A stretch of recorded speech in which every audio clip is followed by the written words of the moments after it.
The Locket, a short story by Kate Chopin. 1.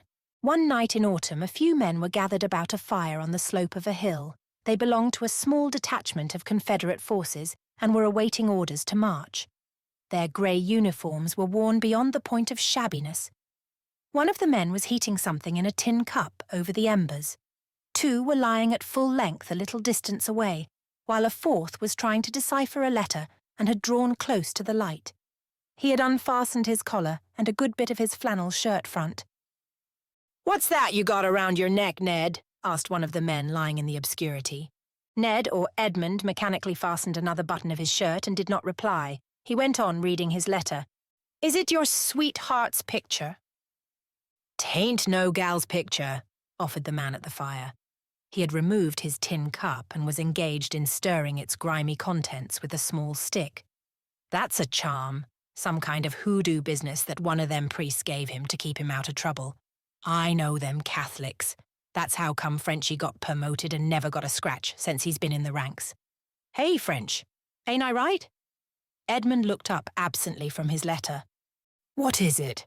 he asked. "Ain't that a charm you got round your neck?" "It must be, Nick," returned Edmond with a smile. "I don't know how I could have gone through this 1.5 years without it." The letter had made Edmond's heart sick and homesick. He stretched himself on his back and looked straight up at the blinking stars. But he was not thinking of them nor of anything but a certain spring day when the bees were humming in the clematis, when a girl was saying goodbye to him. He could see her as she unclasped from her neck the locket which she fastened about his own. It was an old-fashioned golden locket bearing miniatures of her father and mother with their names and the date of their marriage. It was her most precious earthly possession. Edmond could feel again the folds of the girl's soft white gown and see the droop of the angel sleeves as she circled her fair arms about his neck. Her sweet face, appealing, pathetic, tormented by the pain of parting, appeared before him as vividly as life. He turned over, burying his face in his arm, and there he lay, still and motionless. The profound and treacherous night with its silence and semblance of peace settled upon the camp. He dreamed that the fair Octavie brought him a letter. He had no chair to offer her and was pained and embarrassed at the condition of his garments. He was ashamed of the poor food which comprised the dinner at which he begged her to join them. He dreamt of a serpent coiling around his throat, and when he strove to grasp it, the slimy thing glided away from his clutch. Then his dream was clamour. "Get your duds! You! Frenchy!" Nick was bellowing in his face. There was what appeared to be a scramble and a rush rather than any regulated movement. The hillside was alive with clatter and motion, with sudden upspringing lights among the pines. In the east, the dawn was unfolding out of the darkness. Its glimmer was yet dim in the plain below. "What's it all about?" wondered a big black bird perched in the top of the tallest tree. He was an old solitary and a wise one, yet he was not wise enough to guess what it was all about. So all day long he kept blinking and wondering. The noise reached far out over the plain and across the hills and awoke the little babes that were sleeping in their cradles. The smoke curled up toward the sun and shadowed the plain so that the stupid birds thought it was going to rain. But the wise one knew better. "They are children playing a game," thought he. "I shall know more about it if I watch long enough." At the approach of night they had all vanished away with their din and smoke. Then the old bird plumed his feathers. At last he had understood. With a flap of his great black wings he shot downward, circling toward the plain. A man was picking his way across the plain. He was dressed in the garb of a clergyman. His mission was to administer the consolations of religion to any of the prostrate figures in whom there might yet linger a spark of life. A Negro accompanied him, bearing a bucket of water and a flask of wine. There were no wounded here. They had been borne away. But the retreat had been hurried, and the vultures and the good Samaritans would have to look to the dead. There was a soldier, a mere boy, lying with his face to the sky. His hands were clutching the sward on either side, and his fingernails were stuffed with earth and bits of grass that he had gathered in his despairing grasp upon life. His musket was gone, He was hatless and his face and clothing were begrimed. Around his neck hung a gold chain and locket. The priest, bending over him, unclasped the chain and removed it from the dead soldier's neck. He had grown used to the terrors of war and could face them unflinchingly, but its pathos, some way, always brought the tears to his old, dim eyes. The Angelus was ringing half a mile away. The priest and the Negro knelt and murmured together the evening benediction and a prayer for the dead. 2. The peace and beauty of a spring day had descended upon the earth like a benediction. Along the leafy road which skirted a narrow, tortuous stream in central Louisiana, rumbled an old-fashioned cabriolet, much the worse for hard and rough usage over country roads and lanes. The fat, black horses went in a slow, measured trot, notwithstanding constant urging on the part of the fat, black coachman.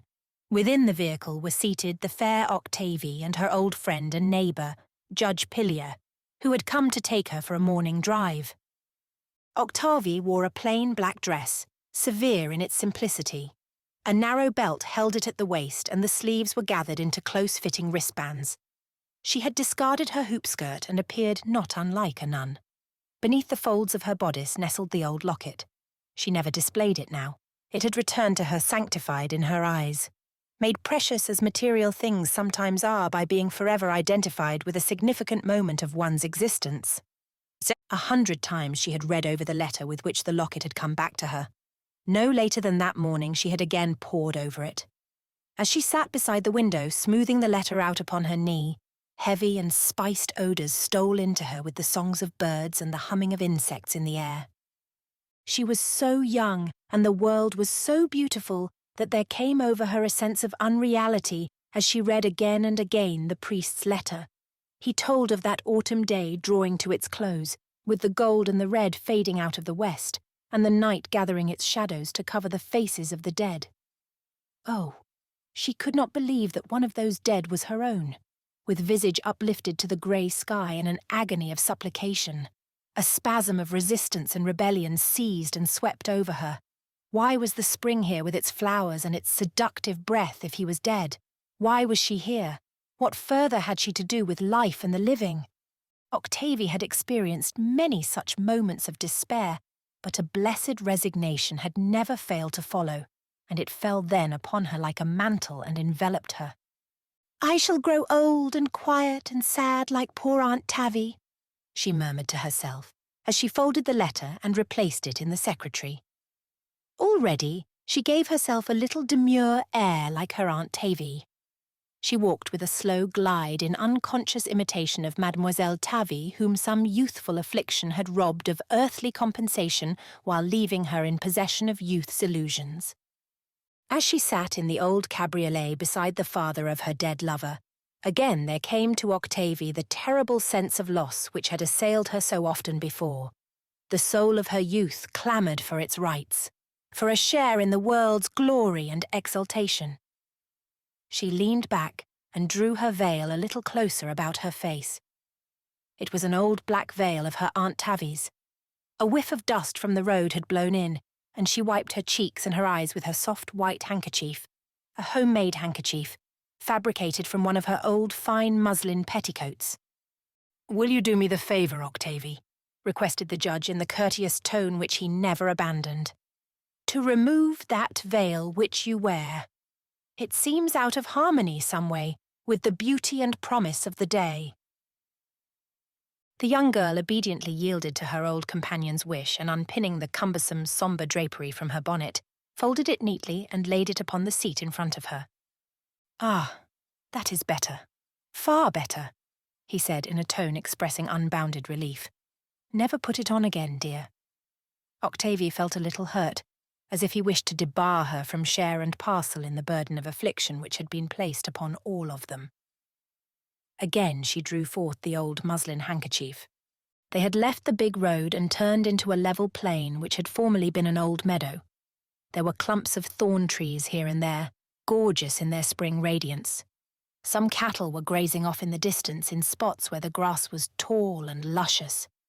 At the far end of the meadow was the towering lilac hedge, skirting the lane that led to Judge Pillier's house, and the scent of its heavy blossoms met them like a soft and tender embrace of welcome. As they neared the house, the old gentleman placed an arm around the girl's shoulders, and turning her face up to him, he said, "Do you not think that on a day like this, miracles might happen? When the whole earth is vibrant with life, does it not seem to you, Octavie, that heaven might for once relent and give us back our dead?" He spoke very low, advisedly and impressively. In his voice was an old quaver which was not habitual, and there was agitation in every line of his visage. She gazed at him with eyes that were full of supplication and a certain terror of joy. They had been driving through the lane with the towering hedge on one side and the open meadow on the other. The horses had somewhat quickened their lazy pace. As they turned into the avenue leading to the house, a whole choir of feathered songsters fluted a sudden torrent of melodious greeting from their leafy hiding places. Octavie felt as if she had passed into a stage of existence which was like a dream, more poignant and real than life. There was the old grey house with its sloping eaves. Amid the blur of green and dimly, she saw familiar faces and heard voices as if they came from far across the fields, and Edmond was holding her dead Edmond, her living Edmond, and she felt the beating of his heart against her and the agonizing rapture of his kisses striving to awake her. It was as if the spirit of life and the awakening spring had given back the soul to her youth and bade her rejoice. It was many hours later that Octavie drew the locket from her bosom and looked at Edmond with a questioning appeal in her glance. "It was the night before an engagement," he said. "In the hurry of the encounter and the retreat next day, I never missed it till the fight was over. I thought, of course, I had lost it in the heat of the struggle, but it was stolen." "Stolen," she shuddered, and thought of the dead soldier with his face uplifted to the sky in an agony of supplication. Edmond said nothing, but he thought of his messmate, the one who had lain far back in the shadow, the one who had said nothing